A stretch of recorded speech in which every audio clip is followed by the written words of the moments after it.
Welcome to Summon Your Superhuman. Today we're talking about addiction and I guess understanding and learning to leverage addictions perhaps. Once upon a time, I used to say that I have an addictive personality, and I used to say it proudly, perhaps not even understanding that it probably was a good thing. Because if we think about what's lacking a lot nowadays, which is an ability to stay focused, there is some power in being so hyper focused on something that it feels like it's driving you almost mental. If you know, you know.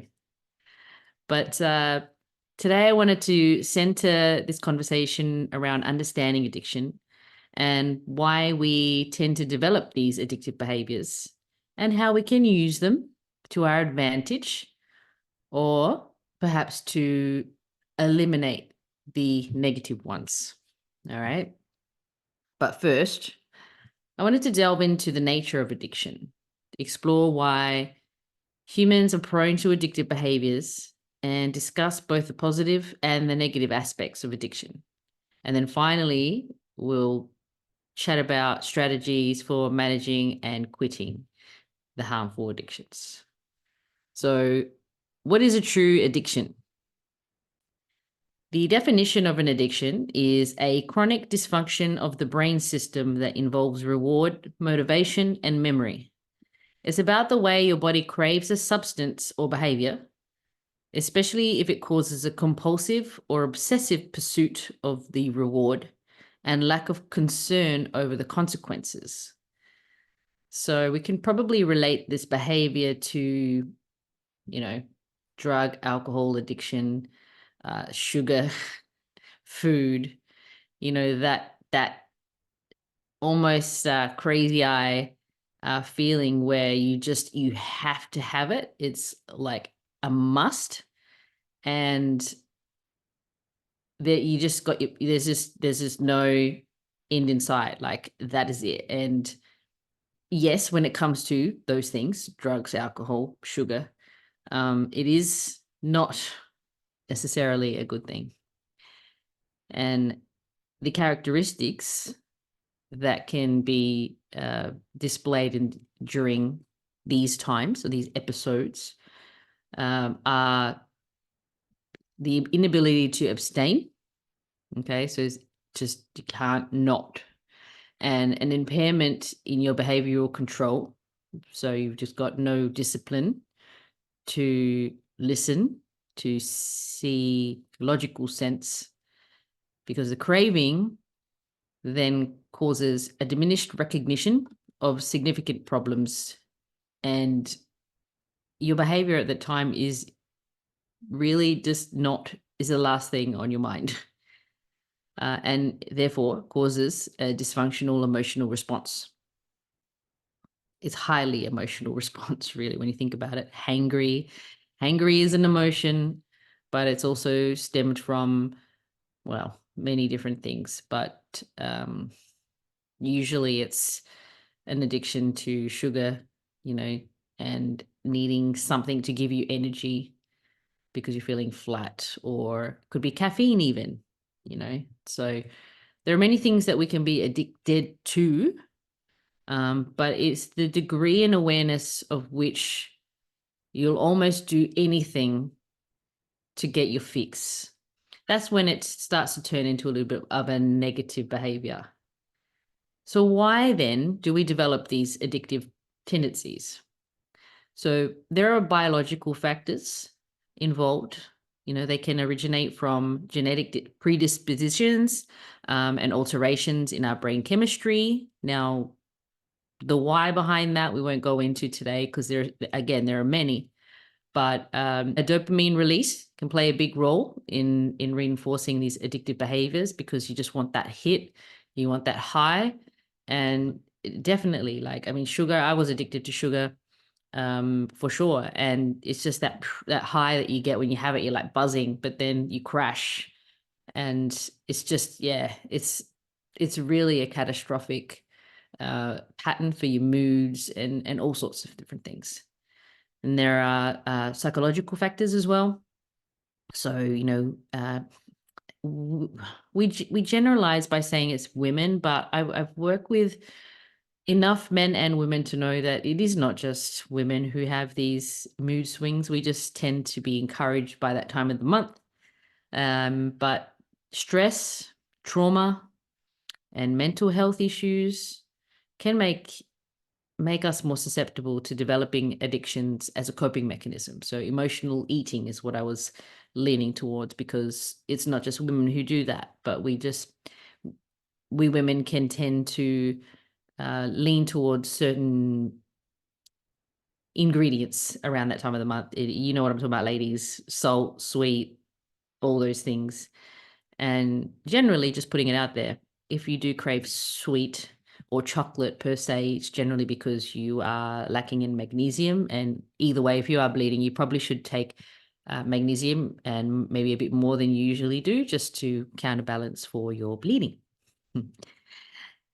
Back to factors. So psychological factors now, and then social factors. So there's peer pressure, as societal norms.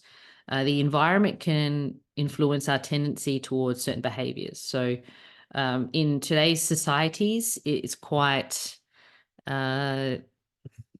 it's getting better, but it's quite odd when people don't drink. If you go out and you're at a celebration or a party, and then it's like, and you say, I don't drink, or I'm not drinking, and people sort of look at you a little bit strange. Or even if you just, turn down cake. I like to think that it's improved. It's not just me that is noticing least amount of backlash when I say I don't drink, I'm not drinking, or I'm not going to have the cake. I think it's a little bit more widely accepted, but back when I first started to be more health conscious, I definitely would cop it from my friends and family. Oh, you're not eating this, blah, blah, blah. Come on, it's my birthday. Like, you get a lot of that influence.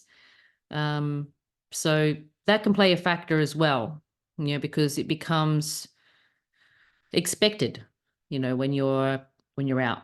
Like, oh, you always drink with me, or you always do this, or we always go out for dessert and things like that. So that can cause this addictive, behavior. So, which brings me to the next point. Is addiction good or bad? Now, I like to think now, at the point that I'm at now, is there's a dual nature of addiction. It's typically viewed as negative due to its potential to not only disrupt your life, but the lives of others and those closest to you. However, I started to see a not so negative light, the opposite. It's not all harmful. For instance, one can be addicted to positive activities like exercise or learning. Guilty as charged over here for sure. Well, I wouldn't say addictive, but these positive addictions, they can drive us to achieve excellence and stay healthy.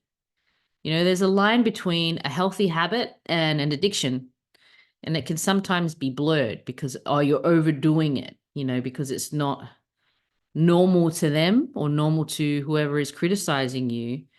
But I think it's also a positive example of being able to channel that addictive energy, that personality, as I used to say, I have an addictive personality, channeling that discipline to something more value and more beneficial. So a positive addiction that can drive us to achieve excellence, to stay healthy. And it's almost like an empowered movement that you're taking, which is then turning your addictive behaviors and using it to your advantage. So how do we harness these positive addictions? We need to find the ways that we can channel our need for gratification, or that instant gratification, into positive outcomes. So, for example, if you're setting fitness goals or learning new skills, they too can become addictive because you're like hyper focused and can't think of anything else but but continually trying to make progress in those fitness goals or in learning those new skills. And it's all you can think about. And that's a good thing. I mean, it shows that you're really interested in it. You're really enjoying it. You can see the value and you're reaping the rewards. Positive addiction. The reward systems. So it's beneficial to create some personalized reward systems to reinforce these positive behaviors and help redirect the addictive tendencies into more productive activities. So once you start to recognize that you're actually channeling these strengths, this strength to be disciplined and focused into something that is going to reward you down the track, then that in itself, I mean, it's a reward to get that skill, to get that fitness goal. But then at the same time, you need to reward yourself, as you should anyway, when you reach a goal. It doesn't have to be a huge reward. It could, but just reward yourself in some way to reinforce a behavior. You reward it, and it just helps you cement that good feeling around it. All right. So next thing is moving into quitting addictions. Because addictions, when you're aware of them, and the negative ones is the ones that I'm referring to, they can hinder your performance. All right. So the first thing to do is to recognize the harmful addictions. Self-awareness is key. Okay. It's key. You got to acknowledge what behaviors are taking a toll on your life. You know, if you can't complain about being overweight or being unhealthy when you know you don't eat well, you're addictive to sugar, drugs, alcohol, and you don't do any physical exercise, you can't complain about it because your actions are driving you towards the result you don't want. So if you flip it on its head and then start to channel that towards the result you do want, you can do it. It's hard. Sounds simple, sounds easy, but you can do it. I've been there, literally. Had high blood sugar. I'm pretty sure I was pre-diabetic, addicted to sugar, drank on the weekends. You know, when you're young and you're going out socializing, these components always came into play. And so the awareness is the first step. And then strategies for quitting. Depending on how severe your addiction is, okay? Number one thing I'm going to say is professional help, okay? Because if it really is a deeply rooted issue, addiction that's causing harm not only to yourself but to those around you, and may cause you to want to harm yourself or hate yourself or all these sorts of underlying really negative emotions, professional help is key. And seeking help from mental health professionals can help provide you that structured support that you need. Support systems are crucial. Start to engage with support groups or even just trusted friends and family members where you can confide and you trust them and you can confide in them. And I know it can be a very vulnerable thing to do, but it's actually quite empowering once you allow yourself to feel into the why you're doing things. And even just talking about it, you know, sometimes people really benefit from seeing a psychiatrist, psychotherapist, counselor, or someone that they can just speak to because they're just talking their thoughts out loud. And, you know, sometimes writing's always a go-to for me, is just getting things out of your head onto paper and having a chat with yourself. So support systems, so professional help, support systems, definitely top two things to do. And then developing new habits. So addictions, habits, very close. You know, you could be addicted to negative addictions, habits, and then you can turn them into positive habits. So replacing them with healthier alternatives, creating new routines, and then gradually you'll phase out the old ones. You know, they say that new behaviors and new habits can take at least 21 days. I'd say at least a good 12 weeks, to be honest. 21 days. Yeah, you can start to see some changes, but to really ensure that it stays with you and it becomes a new behavior, 3 months, 12 weeks. Of just practicing that routine, making it routine, and just making it part of your new life, your new behavior. I don't, it's creating a new identity in the sense that I don't drink. And being able to say that, there's a lot of power in saying I don't drink. And there was a period of time there where I, my own personal example, I didn't drink, I didn't touch a drop of alcohol for 4 years. And that was out of necessity at the beginning. And I only really chose to break that sobriety because I wanted to, it was a choice. And it's not that I drink all the time now, but it's like, if I want to have something, I'm very fussy about what I would drink now. It's a choice rather than I'm being provoked or pulled to do something that kind of feels a bit out of my willpower. So new habits, replacing them, and then it's bringing in practices of mindfulness and stress reduction. So practices like meditation, yoga, weight training can be very therapeutic. It is definitely my meditative time, or one of my meditative exercises. Can help manage stress and reduce the urge for addictive behaviors, because you're, again, focusing that time and energy into something more value, and just making yourself feel good. I think at the end of the day, when you start to do things with that same, it's not the same quite crazy eye feeling, but with that same passion towards progress, it gets addictive in the sense that, like, you just want to keep making progress. You want to keep learning new skills. You want to keep developing. And I think that there is a real strong trait to have.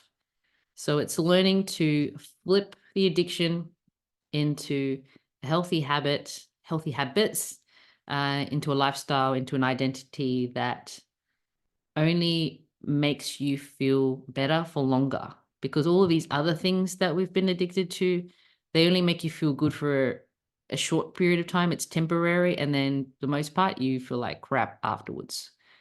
So, it's taking your control back, essentially.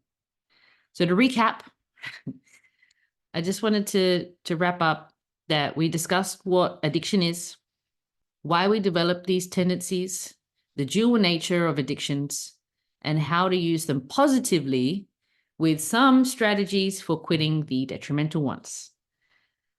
So I want you to take some time, whether it's now or later, to reflect on your own habits and consider how you might shift towards more positive practices. What is something that you're doing that, if you continue doing it, will lead you down a path that you'll later be unhappy with, or you may even be unhappy with it now? What can you do to shift that tendency or that behavior into a more positive practice? Remember, change is a journey and every step counts. So I hope you enjoyed today's chat. Thank you. I hope it was more than just a chat. I guess feels like a chat for me, but I want to thank you for tuning in to Superhuman. As always, if you found this episode helpful, please subscribe, rate, share. And my aim is to keep you motivated to make positive changes in your life. So if you even just turn one negative behavior into a good one, we're winning. So till next time, Superhuman, strengthen your mind, body, and soul muscles, and stay amazing.